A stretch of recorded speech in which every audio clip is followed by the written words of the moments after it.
Welcome to The Bond.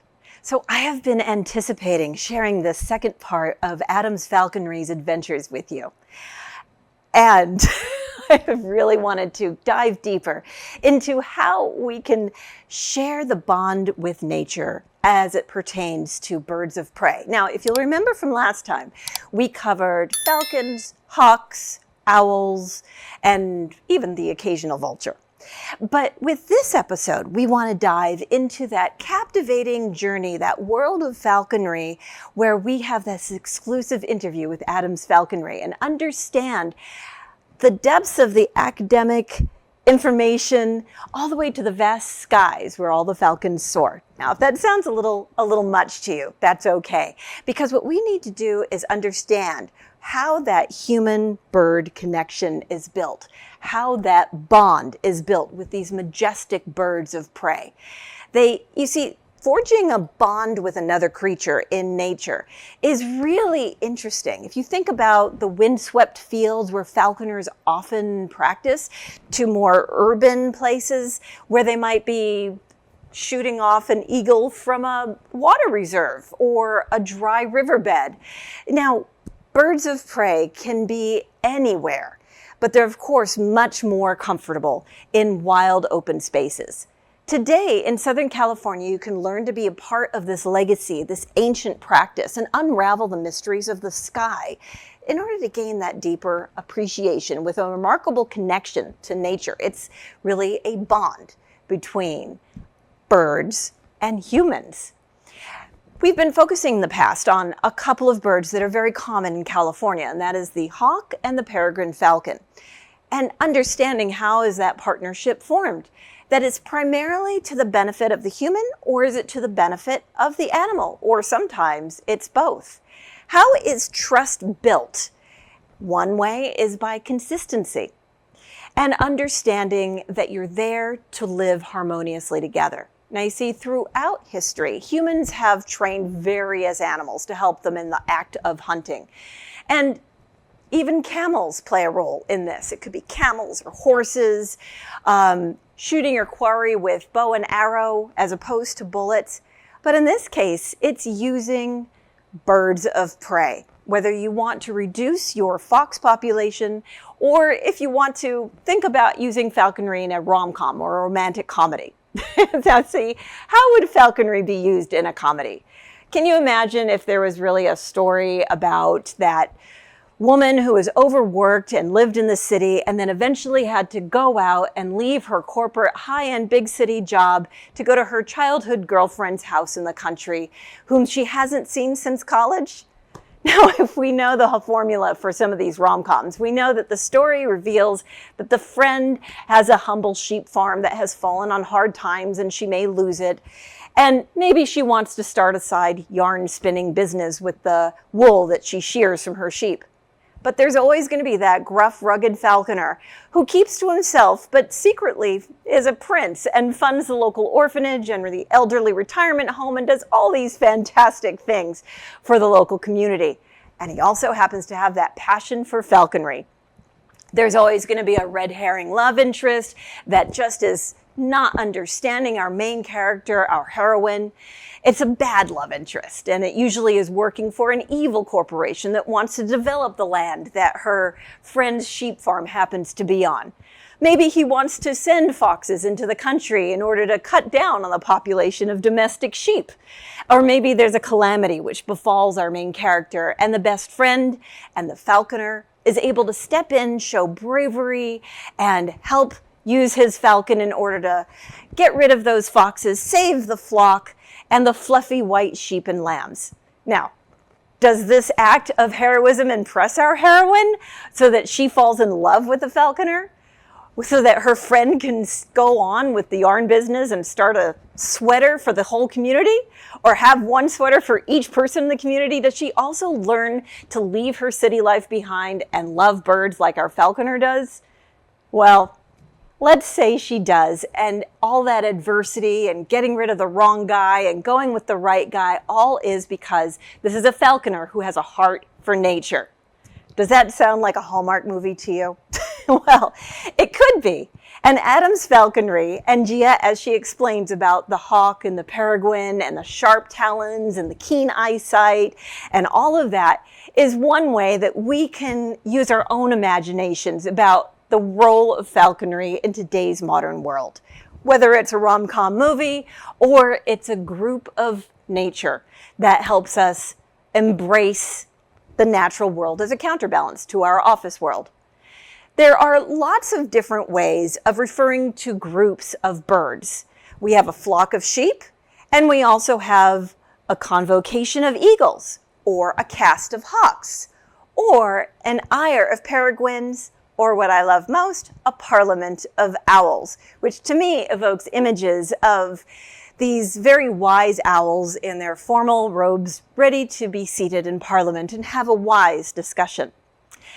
We've had so much fun with our conversation with Adam's falconry, and we've explored the specialized hunting styles of every different type of bird of prey. We've also learned about the partnership between falconers and a companion animal, like a horse or a camel, and we've highlighted the importance of trust and communication, even if it's nonverbal.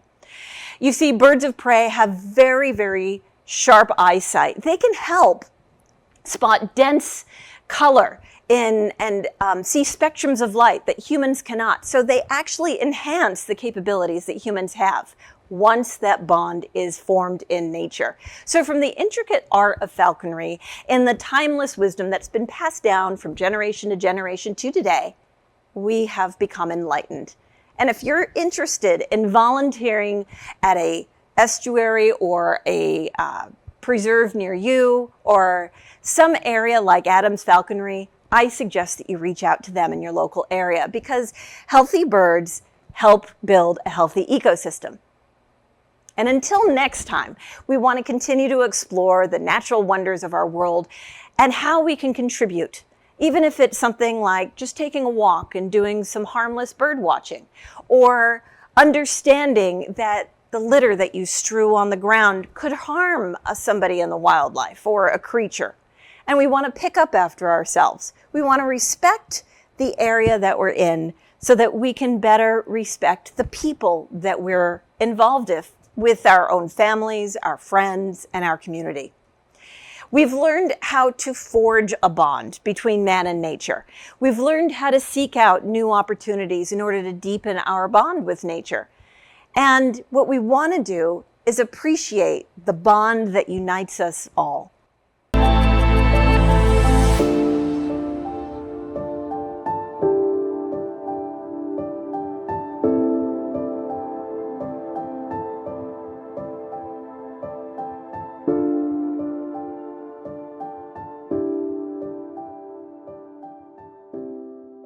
Now, what is one of the reasons why a bird would end up at your rehab center? What brings them there in the first place? Yeah, so unfortunately with birds of prey, I would say a lot of the time it is either a car strike or a poisoning. Oh. Yeah, so a lot of the time people don't realize that their biggest predator is actually humans. We don't mean to be, but a lot of their damage is done by hitting windows or getting hit by cars, or in this case, if you poison a rat, that rat doesn't actually pass away for about 2 or 3 days. So it's wandering outside really slow. New bird, especially a baby, that's easy prey. They eat it, they get poisoned. So now what's awful about that is that, okay, so now he's poisoned, he succumbs to that, and a vulture eats him. Now that vulture is poisoned. So this poison will actually go through the food chain, which is really unfortunate and can actually be a detriment to egg development and shell development as well. So yeah, I would say poison is probably one of the bigger detriments to these guys, unfortunately. So what are your thoughts on cams in the nest? I personally follow some, so I like them. And I think they're set up well enough to where they're discreet and they don't bother the nesting pair. And And I think it's extremely interesting to watch the nuances of the birds of prey, especially for the public, because a lot of people don't realize that these birds have personalities.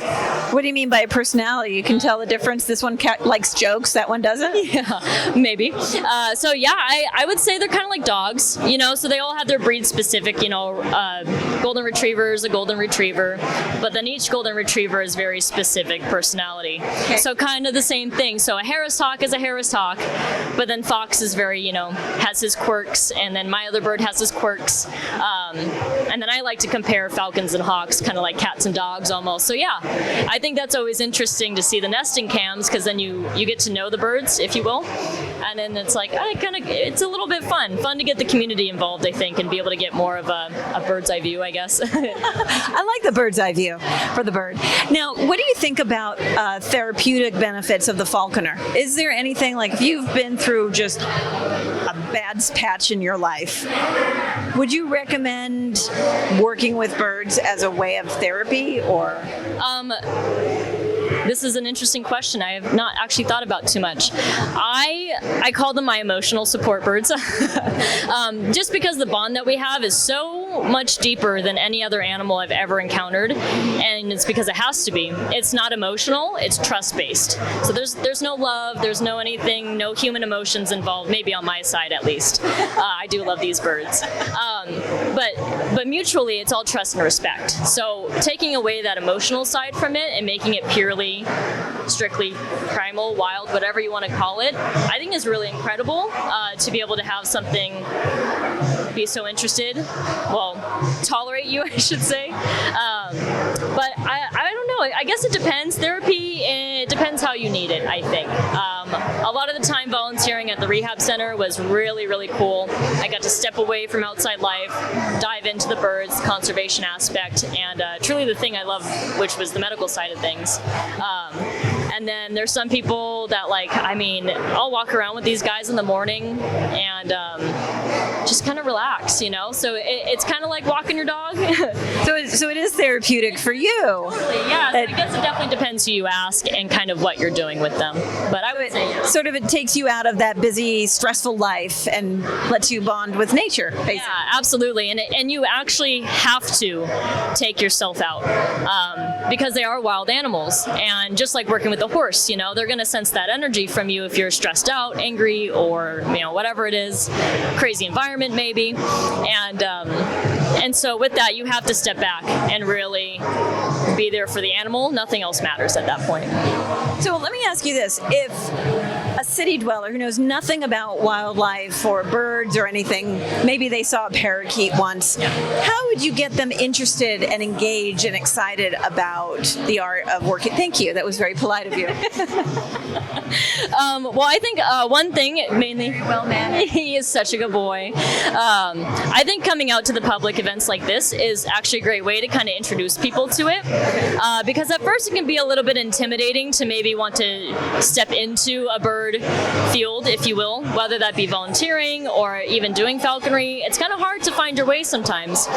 So doing public events like this is always nice because you get that bit of education in, and then people get to see the birds in real life and up close. And then it's like, hey, this is actually really cool. Or I've gotten a lot of people saying, you know, I want to do this forever. And then, you know, now I might start because I actually got to see him. I got to talk to you and figure out the whole process. So I think that's really cool. And then, I don't know, any type of education I think is really ideal, because then that takes away the misconceptions and gives people facts. And then they start learning about stuff like the poisonings and things like that, which is kind of just for the greater good of conservation, I feel. So it takes away their fear, their misconceptions, and it also helps them appreciate the place that the bird has in the ecology. Yes, I feel like that would be a perfect way to kind of wrap it up in that sense. Yeah, absolutely.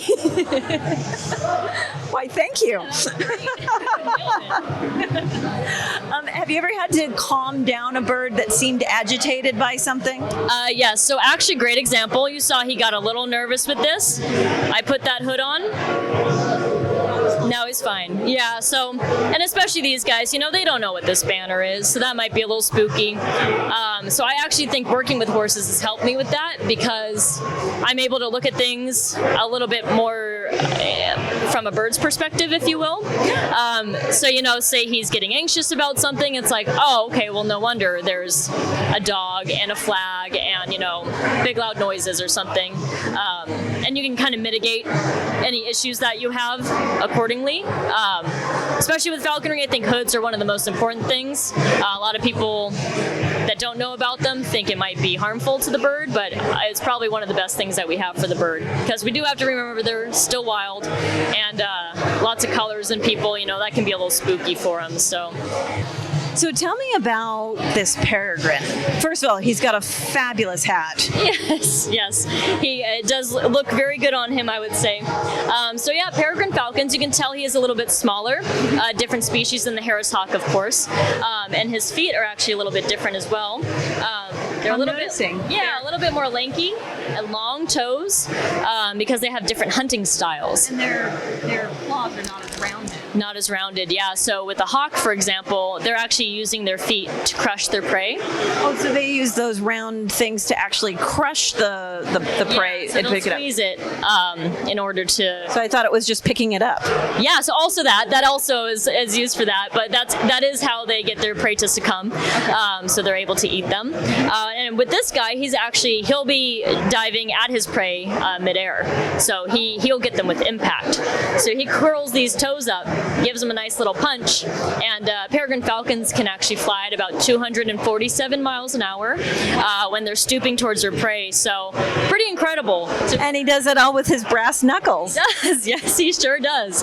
And you'll notice something a little different as well as their wing shape. So with the hawk, a little bit more broad wings, better for soaring. And then these guys, very, very long pointed wings. And so those are better for diving mostly, hence different hunting styles. So that's really interesting. So what is another difference between the two birds? Do they have different personalities? Yeah, I would say so. Different temperaments, kind of like how the dogs have different temperaments. That's always easy to relate to. Sort of similar, and especially depending on what they do for work. Our hawk helps us with the pest control and abatement side. This guy just will hunt most of the time, so they're going to act a little differently depending on that as well. Also depends on just kind of their style too. So this guy can hunt. Sorry. Oh, go ahead. So he can hunt, but he hunts in a different style. So we're talking about what might be off camera is a hawk versus a peregrine. Yes. Okay. And what other birds of prey have you worked with? Have you worked with eagles? Yeah. So I haven't done a lot of falconry work with eagles. I've done a lot of rehabilitation work with them. So a little bit different. Really cool though. I love that so much. I knew they were big birds, but I didn't realize how large they were exactly. And I would say a bald eagle is about 10 pounds, give or take. And they stand yay big on me up to my. So it goes up to a bald eagle can go up to your waist or up to your thigh? My waist, give or take, depending on if it's male or female. And if it's 10 pounds, you're holding that 10 pounds, you have to hold it up, right? You can't just let your arm relax. Can you have them rest on your shoulder like a pirate with a parrot? You probably don't want that with a bird of prey. Some birds, I'm sure, are able to, but especially with talons of an eagle, the gauntlets that we have for those actually go all the way up. Yeah, just in case, because those talons are no joke. So we definitely want to be careful with those guys. Yeah. Okay. And do you have any other parting words of advice for people that might want to get interested in falconry or learn about how they can get trained or anything like that? Yeah, I definitely recommend just doing your research because the husbandry of these animals is a lot different than any other bird or any other animal. They do eat live prey. The way you take care of them is very different. You got to take them out every day. We fly them, hunt them, train them, everything like that. But yeah, I would say mainly doing the research. Fish and Wildlife has great resources. The California Department of Fish and Wildlife? Correct, yes, that one. And then California Hawking Club as well is a good resource. Just kind of get started and see if you're interested. I know it is really cool to have these animals, and a lot of people do want to have them, but taking care of them is a whole different ballpark. So you're going to learn about the responsibility of your place in nature with dealing with wildlife. Respect the wildlife. Correct, yes. These guys are definitely in charge. You're kind of just living in their world, so. Now, what if somebody just wanted to be around them for a day? They wanted it to be like a social event. Yeah, so we do offer falconry experiences, educational talks and whatnot as well, and some volunteer opportunities too, just depending. A little itchy.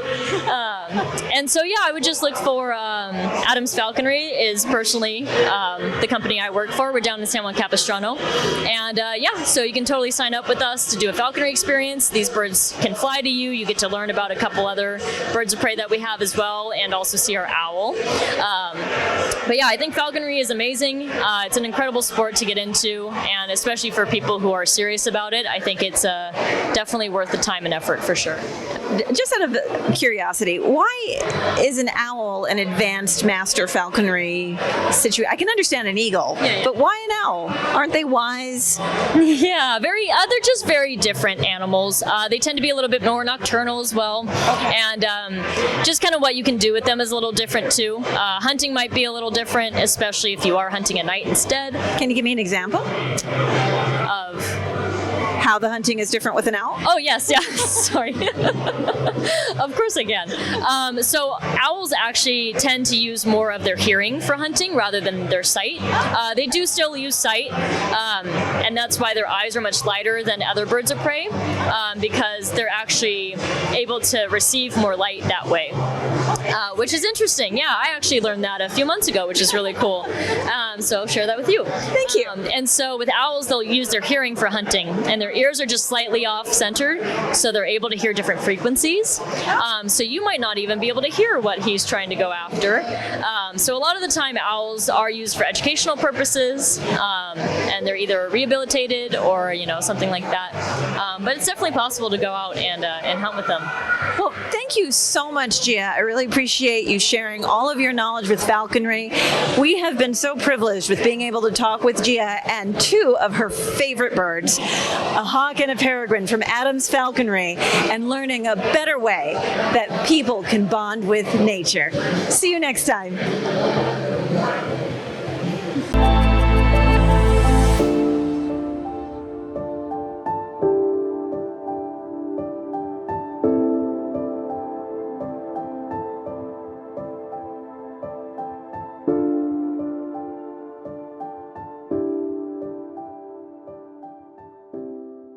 Rigatatene likum. So we've had a wonderful time chatting with Gia at Adams Falconry, and we've been so pleased that she's shared her knowledge with us. And I am so happy that you've been able to join me in this wonderful journey of dealing with falconers and highlighting the importance of trust and communication between hawks, peregrines, people, and wildlife in general. We want to appreciate all of the skills that the wild creatures have that complements human skills, so that together, when we harness it and build that trust bond, we can be more effective and help our natural environment.